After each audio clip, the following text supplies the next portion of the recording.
Baik lagi dengan gua Gian and welcome to What's on Film. Kawaki adalah Sasuke-nya dalam Boruto. Kawaki adalah sosok misterius yang dalam flash forward-nya Boruto, dirinya akan menjadi karakter yang paling penting dalam story arc-nya Boruto. Bahkan guys, semakin kesini, development karakternya Kawaki so far menurut gua adalah yang terbaik.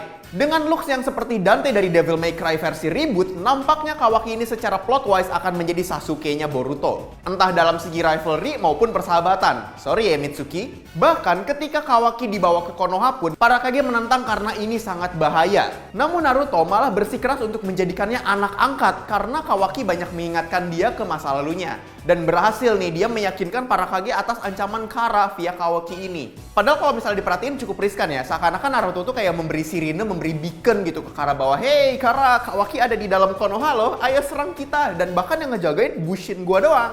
Anyway, ketika sedikit demi sedikit semakin di-reveal masa lalunya Kawaki, cukup misterius ya dari hint yang ditunjukkan. Ternyata waktu dulu Kawaki itu diadopsi oleh Jigen dari ayah biologisnya Kawaki, ternyata Kawaki itu tidak memiliki segel karma di tangannya. Apakah Jigen itu tahu potensi anak ini nanti atau karena hal lain? Nanti kita akan masuk ke sana. Tapi salah satu alasannya ternyata memang menjadi salah satu visi Kara nih untuk membuat eksperimen genetic enhancement melalui anak-anak berbakat yang direkrut. Makanya nih Kawaki ini memiliki kekuatan seperti Jugo dalam masa lampau. Kalau misalnya kalian ingat dulu tim anggota Taka, Sasuke, Karin, dan Jugo. Atau mungkin ini seperti Yamato yang diberi gen Hashirama. Namun apa yang terjadi ya sama eksperimen anak-anak lainnya waktu di masa lampaunya Kawaki. Bicara soal masa lalu Kawaki, dirinya tuh memiliki kisah yang cukup mirip dengan Sasuke dan Gaara. Dirinya punya masalah yang sama dengan ayah, dijadikan objek eksperimen pertarungan. Pokoknya sosok kuat di dalam otak Kawaki yang tertanam, itu adalah sosok yang ingin mengontrol dan sangat destruktif. Namun hal itu sedikit demi sedikit berubah nih 180 derajat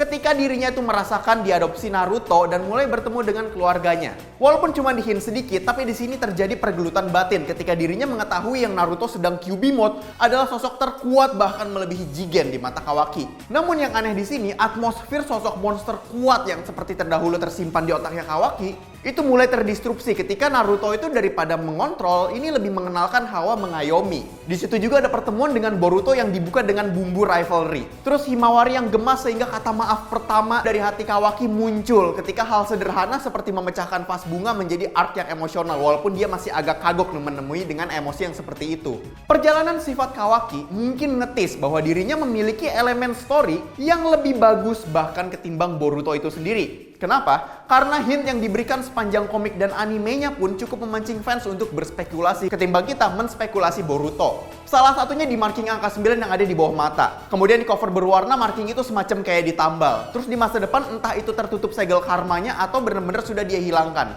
Namun dari itu semua tidak ada jawaban tis apakah Kawaki itu fallen atau dia jadi lebih baik atau Kawaki memiliki elemen plot twist seperti Itachi Uchiha yang dimana dia punya rahasia yang jauh lebih dalam dari ini semua. Nah, balik kenapa Jigen mau mengadopsi Kawaki. Makin kesini tuh makin ke-reveal bahwa ternyata bukan Jigen guys dalang dari itu semua, melainkan Ishiki Otsutsuki. Yang dimana dia adalah partnernya Kaguya Otsutsuki. Gua reminder lagi, dia adalah salah satu raja terakhir di Naruto Shippuden.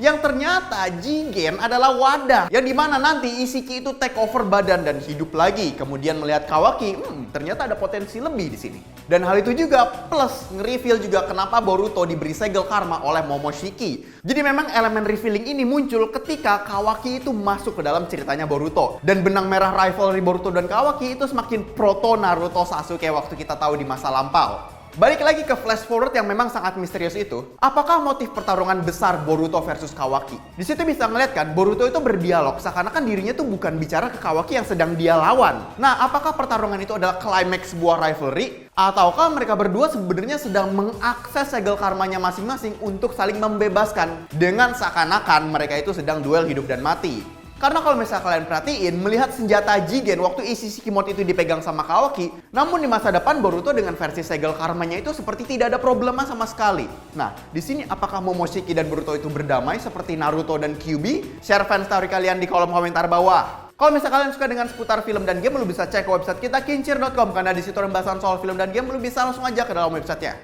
Oke, cukup sekian untuk What's on Film kali ini. Sampai jumpa di What's on berikutnya.